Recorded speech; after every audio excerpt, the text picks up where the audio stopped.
ॐ भूर्भुवः स्वः तत्सवितुर्वरेण्यं भर्गो देवस्य धीमहि धियो यो नः प्रचोदयात्। ओम सद्गुरु चरण कमलेभ्यो नमः। सभी आत्मीय बंधुओं को सादर प्रणाम। सभी का बहुत बहुत स्वागत है आज के सत्र में। साथियों, आज का स्वाध्याय प्रारंभ करने से पहले आने वाली 26 तारीख से शारदीय नवरात्रि के विषय में कुछ चर्चा करना आवश्यक है। जैसा कि आप सबको जानकारी है ही कि मैं इस समय बाहर कार्यक्रमों के श्रृंखला में वर्तमान समय में छत्तीसगढ़ से होकर के मध्य प्रदेश के लिए प्रस्थान करूंगा। तो नवरात्रि का पूरा समय जो है वो मध्य प्रदेश में ही बीतेगा प्रज्ञा पुराण के लिए। ऐसे में हम सबके देव परिवार का जो साधना का क्रम रहा है, सत्संग का क्रम रहा है, वो बाधित ना हो, इसका हमें पूरा ध्यान है। हम सब प्रतिदिन स्वाध्याय करते हैं, पर जब विशेष पर्व आता है तो उसमें स्वाध्याय के साथ साथ सत्संग के विधा को भी अपनाते हैं। ऐसा आप सभी के द्वारा भी सुनने को मिला है कि बीच बीच में इस तरह की बातें होनी चाहिए कि स्वाध्याय तो होता ही है, बीच बीच में सत्संग का भी आयोजन होना चाहिए। तो हर बार की नवरात्रि में, पिछली बार 1-2 वर्ष पहले हम लोगों ने एक बार नवधा भक्ति पर विचार विमर्श किया था, फिर एक बार गायत्री महामंत्र के शब्दों पर उनके अक्षरों के अर्थ के रूप में चिंतन किया था।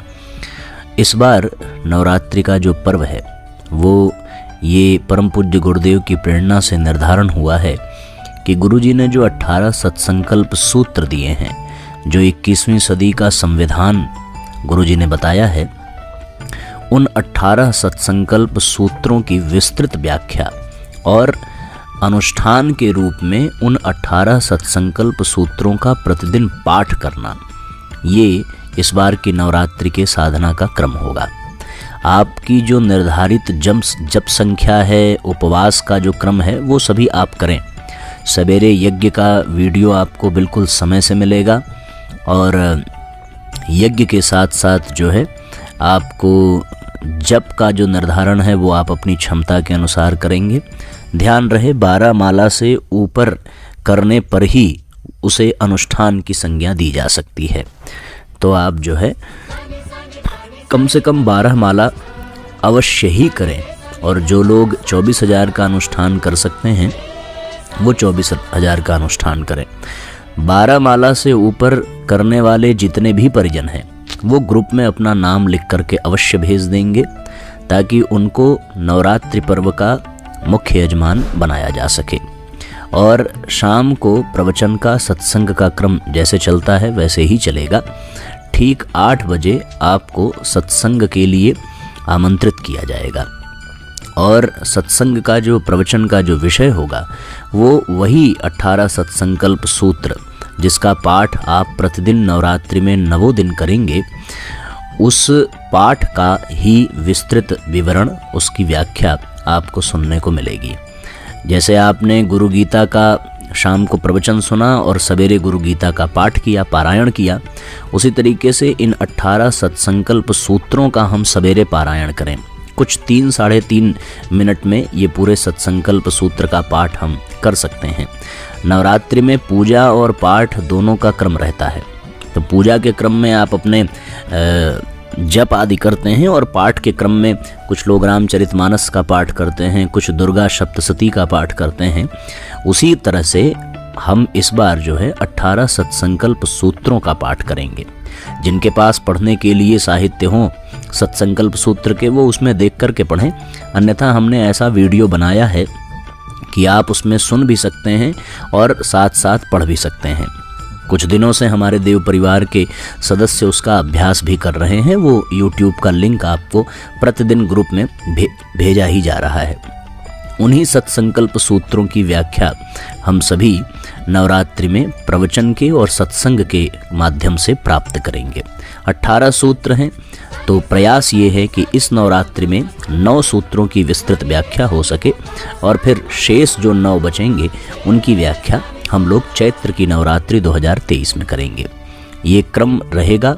अब आप सबसे विशेष प्रार्थना ये है कि जो 12 माला गायत्री मंत्र का जप कर सकते हैं और जो सत्संकल्प सूत्र का प्रतिदिन पाठ करेंगे और शाम को नियम पूर्वक आप सत्संग में सम्मिलित होंगे, वो अपना नाम अवश्य ग्रुप में भेज दें, जिससे कि उनकी सूची बनाई जा सके और उनको मुख्य यजमान की संज्ञा दी जा सके।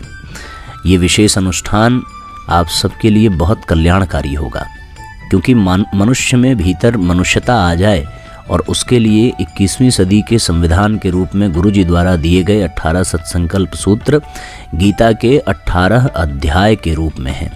आपको इसे स्वीकार करना ही चाहिए और प्रत्येक व्यक्ति को इसे करना चाहिए।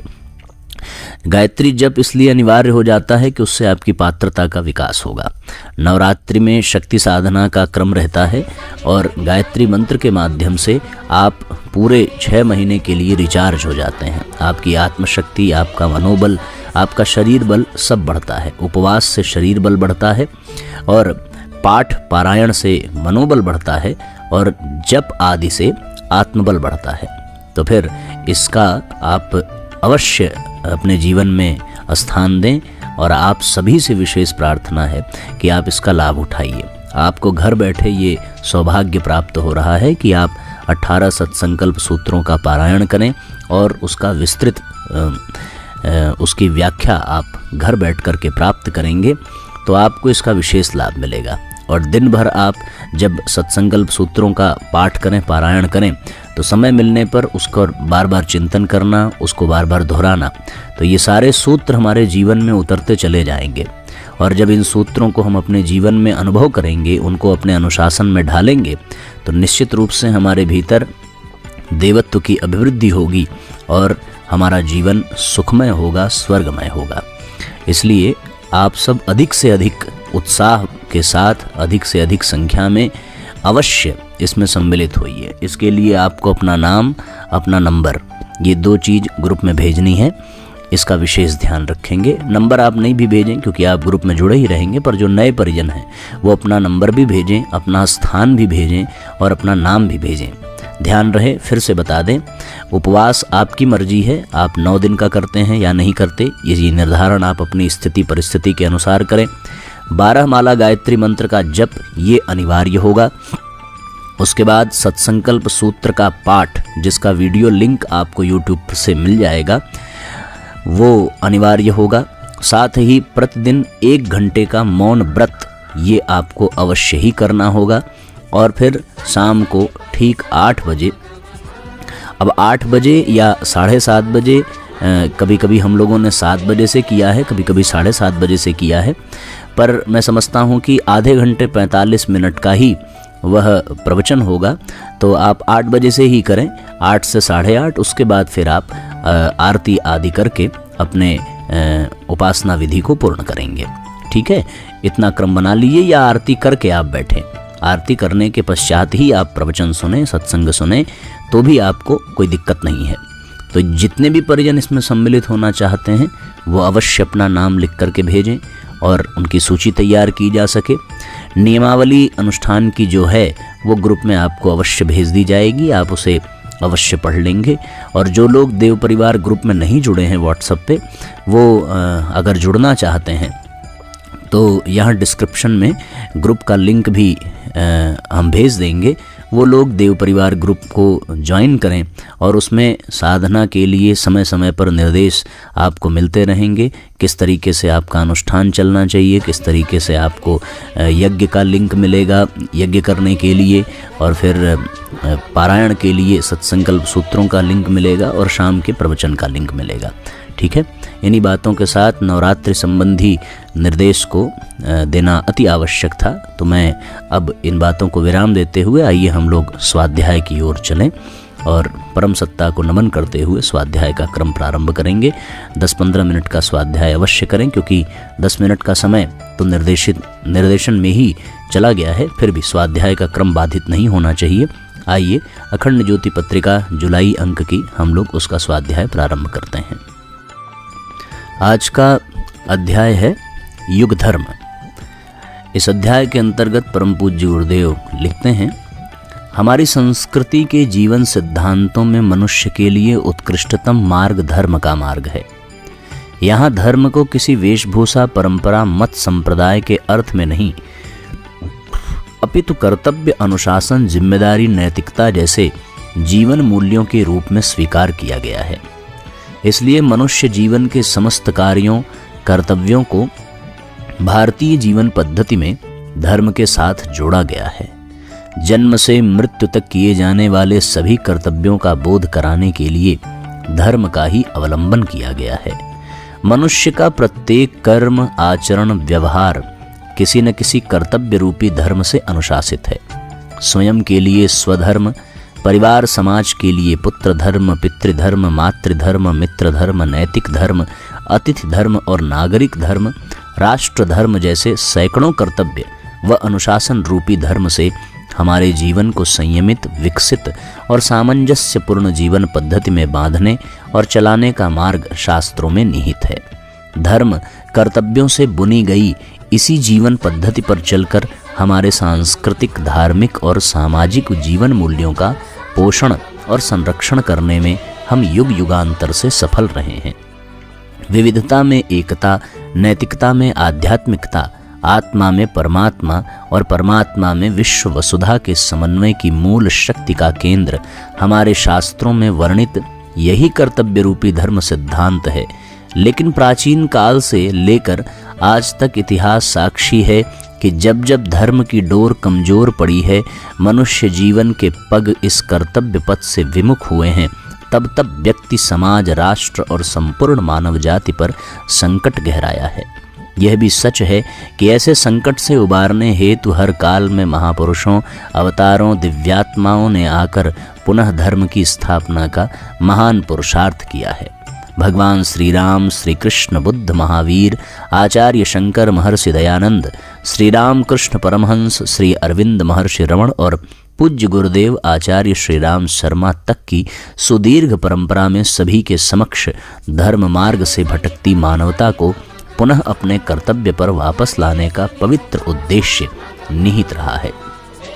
इन सभी महान आत्माओं ने धर्म स्थापना के पवित्र उद्देश्य को सामने रखकर अपने अपने कालखंड में युग धर्म का निर्वाह किया है। युग धर्म का तात्पर्य है समय की मांग को पूरा करना, समय, देश, काल, परिस्थिति के अनुसार आचरण और व्यवहार करना। मनुष्य जीवन के साथ जुड़े अन्य सभी कर्तव्यों, धर्मों में युग धर्म सबसे प्रधान और अनिवार्य कहा गया है। युग धर्म की आवश्यकता तब पड़ती है जब अन्य कर्तव्य धर्मों का जीवन में ह्रास होने लगता है। यह युग धर्म रूपी कर्तव्य उस समय उत्पन्न होता है जब व्यक्ति, समाज और राष्ट्र की चिंतन चेतना अधर्म की अनुगामी बनकर दुष्प्रवृत्तियों, दुराचारों की पोषक बन जाती है और तब चारों ओर दुख, पीड़ा, पतन, विक्षोभ, भय, अशांति, हिंसा, क्रूरता, स्वार्थ, अहम, झूठ, फरेब के दृश्य दिखाई देने लगते हैं। ऐसे ही विषम काल में युग धर्म की संवाहक चेतना प्रकट होती है और मनुष्य मात्र को संकट से उबार कर कल्याणकारी दिशा में आगे बढ़ने का मार्ग दिखाती है। हमारे बीच परम पूज्य गुरुदेव एक ऐसी ही युग धर्म की संवाहक चेतना बनकर प्रकट हुए हैं। उनके संपूर्ण जीवन और चिंतन का केंद्र युग धर्म का निर्वाह, समय की मांग को पूरा करना रहा है। वर्तमान के युग धर्म को पहचानने और उसके साथ जुड़ने का आह्वान पूज्यवर के संदेशों में सर्वत्र दिखाई देता है। उन्होंने दुश्चिंतन, दुर्बुद्धि, दुष्प्रवृत्तियों, दुर्भावनाओं को सबसे बड़े संकट के रूप में पाया और सच्चिंतन, सत्प्रवृत्तियों के माध्यम से उसके समाधान का मार्ग प्रस्तुत किया है। वे जब कहते हैं कि युग समयदान ही युग धर्म है, तो इसका तात्पर्य यही है कि प्रत्येक व्यक्ति को जीवन का कुछ समय अच्छे विचारों, सद्भावनाओं के पोषण और प्रचार प्रसार में लगाना ही चाहिए। कलयुग में दान को सबसे बड़ा धर्म कहा गया है। स्मृति ग्रंथों में उल्लेख है कि सतयुग में सबसे बड़ा धर्म तप है, त्रेता युग में ज्ञान है, द्वापर युग में यज्ञ है और कलयुग में दान ही सबसे बड़ा धर्म है। पूज्य गुरुदेव ने दान के लिए समय दान को सर्वोत्तम धर्म कहा है। धन, साधन, संपदा, सामग्री का दान तो लोग प्रायः करते रहते हैं, सबके लिए सहज भी है, परंतु समयदान इनसे ज़्यादा महत्वपूर्ण और आवश्यक है।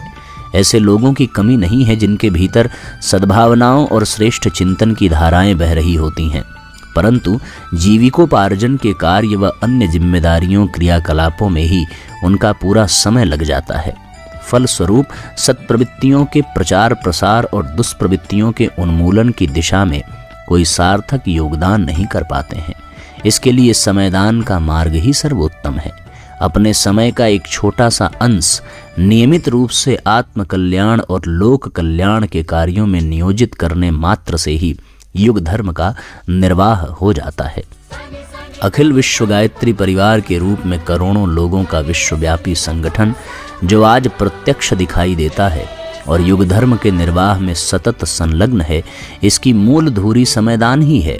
इस संगठन का तात्पर्य ही है कि अच्छे विचारों, अच्छी भावनाओं वाले ऐसे लोग जो अपने परिचय का कुछ अंश नियमित रूप से लोक कल्याण और मानवता के उत्थान के कार्यों में नियोजित करने हेतु संकल्पित हैं। संगठन के रूप में कार्य करने की आवश्यकता इसीलिए समझी गई है क्योंकि वर्तमान युग में दुष्प्रवृत्तियों की विस्तारक शक्तियां आपस में मिलकर व्यापक स्तर पर कार्य कर रही हैं और शक्ति व समाज के चिंतन, चरित्र, व्यवहार को निरंतर खोखला बना रही हैं। ऐसे में श्रेष्ठ जनों का संगठित रूप में मिलकर बुराइयों के विरुद्ध खड़े होना ही श्रेयस्कर उपाय है। अपना देश ही नहीं अपितु पूरी विश्व मानवता आज जिस धर्म संकट के कुचक्र में फंसकर कराह रही है, मनुष्य जीवन पीड़ा पतन की पराकाष्ठा तक जा चुका है। इनसे मुक्ति और भावी कल्याण को सुनिश्चित करने के लिए संगठन की शक्ति ही युग धर्म का नेतृत्व करने में सक्षम है। समय की मांग है कि मनुष्य होने के नाते प्रत्येक को मानवता पर छाए दुर्बुद्धिजन्य संकट के निवारण में अपनी भागीदारी अनिवार्य रूप से सुनिश्चित करनी चाहिए।